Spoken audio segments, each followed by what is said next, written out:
Hi friends, எல்லாருக்கும் வணக்கம் and welcome back to my channel. இன்றைக்கி வந்து என்ன விலாக் அப்படின்னு பார்த்தீங்கன்னா, மார்னிங் 6 o'clockலேருந்து 9 o'clock வந்து என்னோடய பிஸி ரொட்டீனை வந்து உங்களுக்கு காமிச்சிருக்கேன். காலையில் எழுந்து முதல்ல இந்த ஃபுல்லாக வந்து இந்த வாசலை வந்து கழுவிட்டு முதல்ல கோலம் போட்டுருவேன். இது எப்போவுமே வந்து ஆஸ் யூஷுவல். அந்த டைமில் வந்து கொஞ்சமாக தண்ணி ஊற்றி டீ தூளை வந்து கொதிக்க வச்சுட்டு சிம்மில் வச்சுட்டு போயிடுவேன். வீடு வந்து இப்போ இந்த ஸ்டேட்டஸில் தான் இருக்குது. நான் வந்து எதுவுமே வந்து இன்னும் க்ளீன் பண்ண ஆரம்பிக்கலை. எடுத்து மட்டும் வச்சுருக்கேன். இன்னும் நம்மளுக்கு 30 to 40 days வந்து இருக்குது ஊருக்கு கிளம்ப. ஸோ கிச்சனுக்கு வந்து காலையில் வந்து பாப்பாவுக்கு எக்ஸாம்னால அவள் வீட்டில் உட்காந்து படிச்சுட்ருப்பா. தம்பிக்கு மட்டும்தான் வந்து ஸ்கூலு. அதனால் கட் பண்ணலாம் அப்படின்னு சொல்லிட்டு காய்கறிலாம் வந்து எடுத்து வச்சுருந்தேன். ரிலாக்ஸாக ஒரு டீ வந்து ஒரு 1/2 டம்ளர் டீ வந்து காலையில் குடிப்பேன். ஈவினிங் வந்து இதே கப்பில் ஒரு 1/2 டம்ளர் காஃபி வந்து குடிச்சுப்பேன். ரிலாக்ஸ் பண்ணிவிட்டு அதுக்கப்புறமா தான் என்னோடய வேலையை வந்து ஸ்டார்ட் பண்ணுவேன். அப்போ தான் வந்து எனக்கு சுறுசுறுப்பாக வந்து போகும். நேற்று இஞ்சி பூண்டு பேஸ்ட் வந்து ரெடி பண்ணியிருந்தோம் இல்லைங்களா, அந்த பேஸ்ட்டு, அப்புறம் 2 வெங்காயம், 2 தக்காளி, ஒரு பச்சை மிளகா. இது வந்து புலாவ் மாதிரி நல்லா சாஃப்டாக நல்லாயிருக்கும்.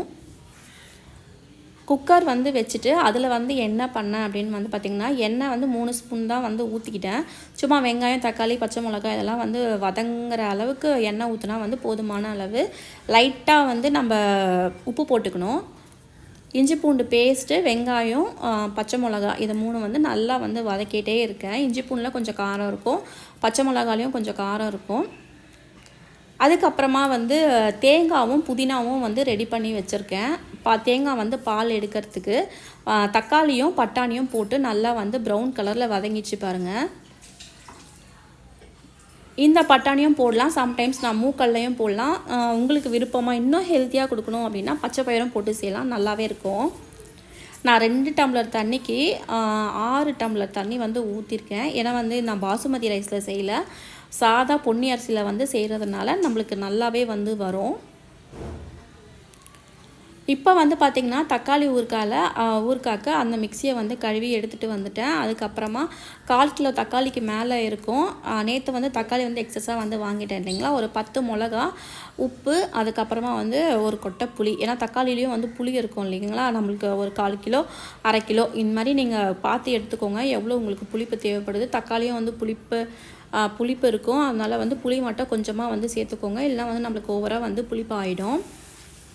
இப்போ இந்த மாதிரி கிரைண்ட் பண்ணி எடுத்துன்னு வந்துட்டு பாத்திரத்தில் கடாயில் வந்து கொஞ்சமாக வந்து எண்ணெய் ஊற்றிட்டு கடுகு பொரிஞ்சால் மட்டும் போதும். எண்ணெய் இதுக்கு கொஞ்சம் எக்ஸஸாக தேவை.